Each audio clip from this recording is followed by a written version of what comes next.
पुरुषं महन्तं आदित्यवर्णं तमसस्तुष्टात् तमेव विदित्वा अतिमृत्युमेति नान्यः पंथा विदते अनाय। ब्रह्मा जी महाराज की अमृतमयी वो वाणी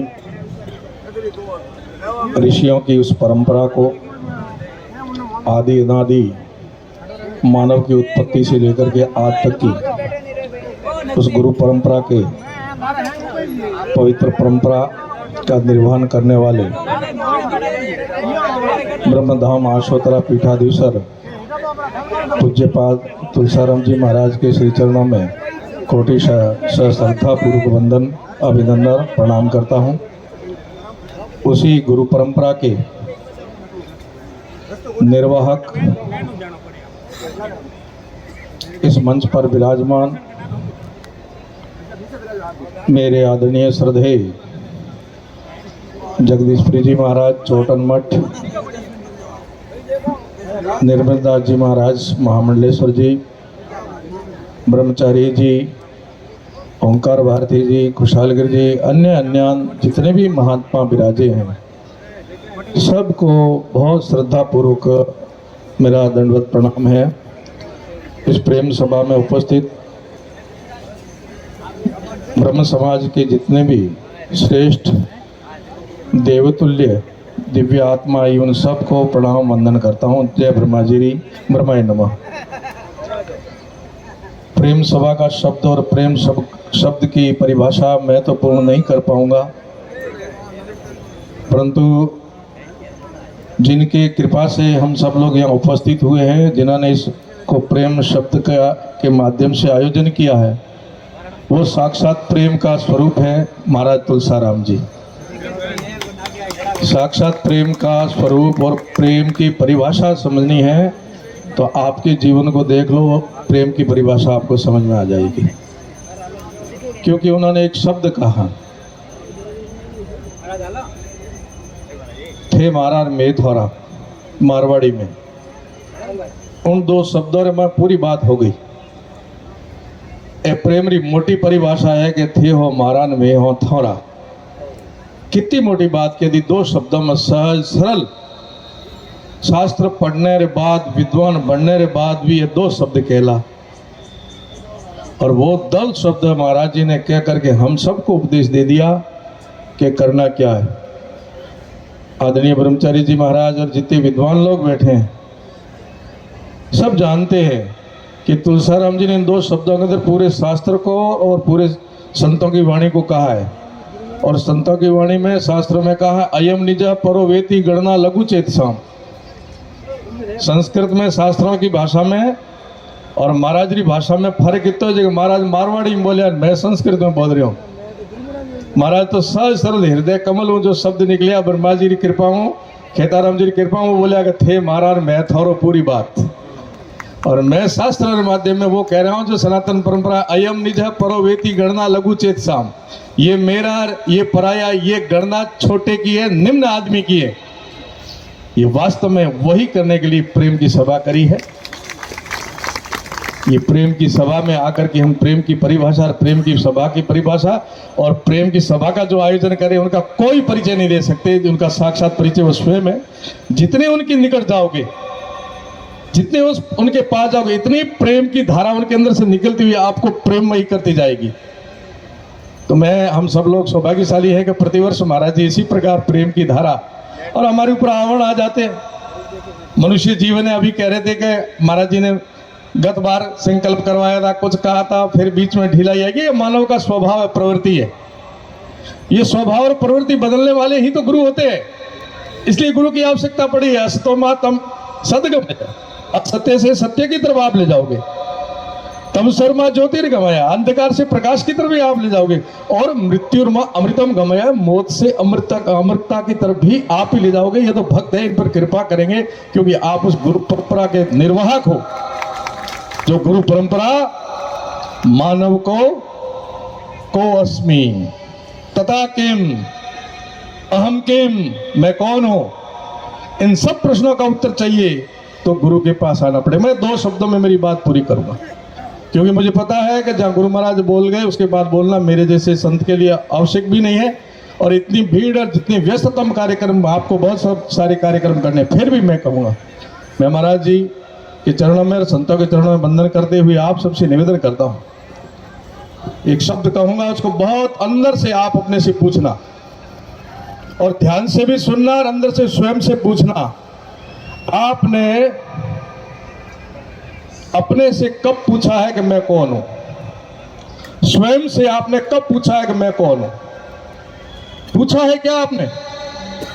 कितने दिन, कितने महीने, कितने वर्ष गुजर गए होंगे कि आपने अपने से पूछा हो कि मैं हूं कौन? आप कहोगे ये कौन सा प्रश्न कर रहे हो, क्या पूछना कि इसमें आवश्यकता कहां है? उदाहरण के तौर पर मैं कौन हूं? मैं प्रतापरी हूं, मेरा ये गुरु महाराज है, ये मेरा परंपरा है, ये मेरा शरीर है, ये मेरा संबंध है। भाई ये कब आभास होगा? आप आपके पास बैठना प्रारंभ करो, प्रश्न पूछो कि मैं हूं कौन, और स्थूल और सूक्ष्म दोनों से प्रश्न पूछो। प्रथम दृष्टया आपसे प्रश्न करने का समय नहीं है, आप इतनी व्यस्ततम जीवन जीते हो, और जब आप आपके पास बैठ नहीं सकते तो दुनिया का क्या पता करोगे? आप स्वयं का पता नहीं है, दूसरा का पता ढूंढने निकले हो। बैठो अपने पास, इस व्यस्ततम जीवन में से निकल करके अपने लिए कुछ पल निकाल करके पूछो अपने से कि मैं कौन हूं। और जब आप पूछना प्रारंभ करोगे तो मैं जानता हूं गुरुओं की कृपा से आपको अपने कर्तव्य का बोध होगा, आपको अपने कर्तव्य का बोध होगा। कर्तव्य को हिंदी में कर्तव्य कहते हैं और अंग्रेजी में उसको ड्यूटी कहते हैं, उर्दू में उसको फर्ज कहते हैं, जिम्मेदारी कहते हैं, और शास्त्रों की भाषा में उसको धर्म कहते हैं।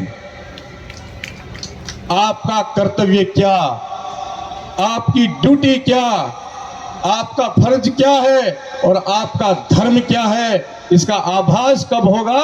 जब आप आपके पास बैठना प्रारंभ करोगे कि मैं कौन हूं। आप बैठते ही नहीं अपने पास में। फिर जो महाराज जी ने कहा था मेरे से पहले कि जो आप हो वो करो, जो आप हो वो करो, पहले ये पता करो कि आप कौन हो और फिर जो हो वो करो। मेरा मानना ऐसा है सज्जनों, सारी समस्याएं जो खड़ी हो रही है घर में, समाज में, पड़ोस में, देश में और दुनिया में, उसका मुख्य कारण एक ही है कि जो हम हैं वो करते नहीं है। जो हम हैं वो करते नहीं है, इसलिए समस्या खड़ी है, और जो हम हैं वो करेंगे तो समस्या का समाधान होना शुरू हो जाएगा। उदाहरण के तौर पर आप अपना बोध करो कि मैं कौन हूं। आप किसके पिता हो, किसी के मित्र हो, किसी के भाई हो, किसी के पति हो, कोई आपकी पत्नी होगी, किसी के आप कोई कुछ लगते होंगे, किसी के गुरु हो, किसी के शिष्य हो, कोई अधिकारी हो, कोई जनप्रतिनिधि हो, कोई न कोई शरीर से संबंध है ना।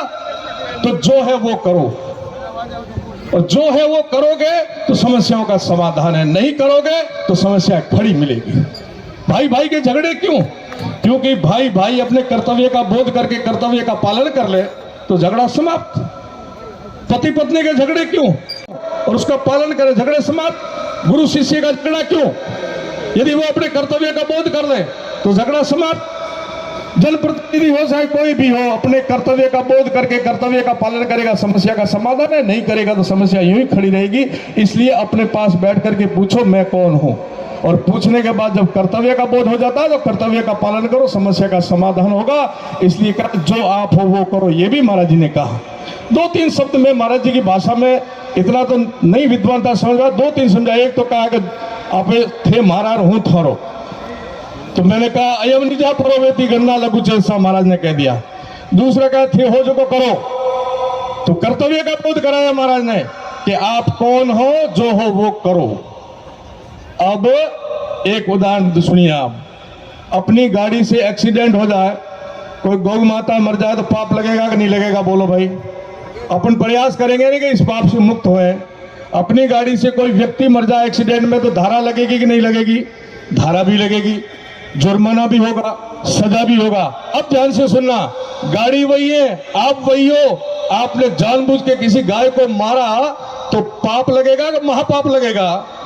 महापाप लगेगा। आपकी गाड़ी से आपने किसी व्यक्ति को जानबूझ के मारा है तो धारा बदलेगी, हत्या की धारा लगेगी कि नहीं लगेगी? लगेगी। ठीक ऐसे जब आपको पता है कि आप किसी के भाई हो, आप किसी के शिष्य हो, आप किसी के गुरु हो, आप किसी के पति हो, तो जो हो नहीं करते हो जानबूझ करके तो पाप नहीं महापाप लगता है। पाप ही नहीं महापाप लगता है। इसलिए जो हो वो करो, नहीं तो पाप नहीं महापाप लगेगा।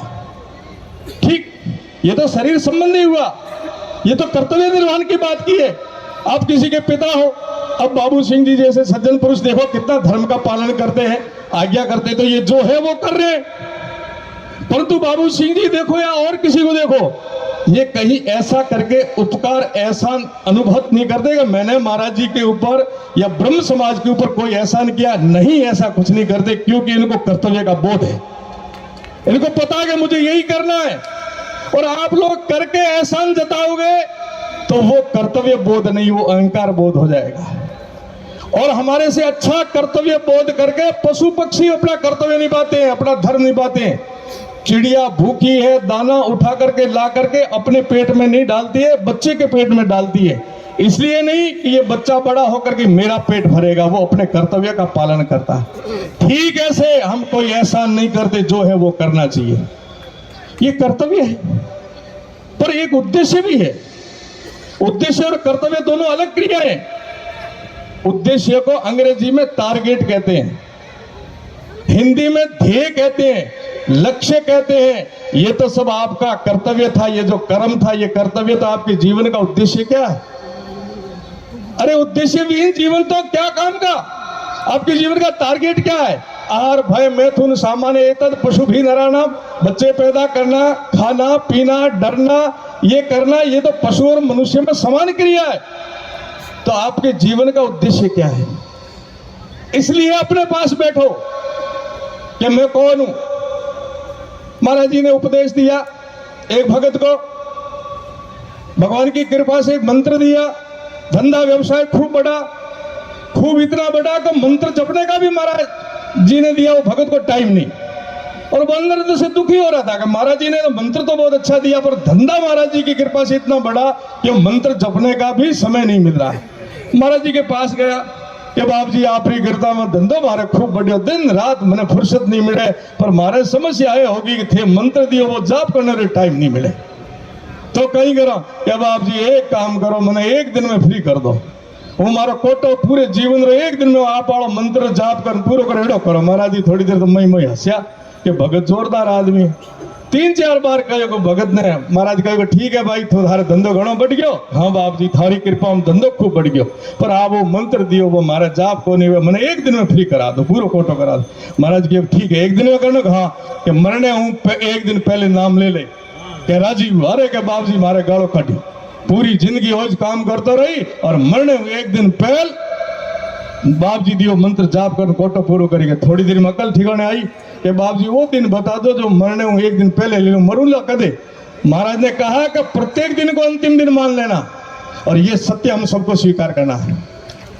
जीवन का प्रत्येक दिन हमारे लिए अंतिम दिन होता है। इसलिए अपने पास भी बैठो और अपना बोध भी करो और अपने उद्देश्य की तरफ जाओ। ये उद्देश्य और कर्तव्य का बोध कोई नहीं कराएंगे, गुरु कराएंगे। इसलिए गुरु परंपरा वो श्रेष्ठ परंपरा है। आप सबकी उनके प्रति श्रद्धा है और ये श्रद्धा बनाए रखना।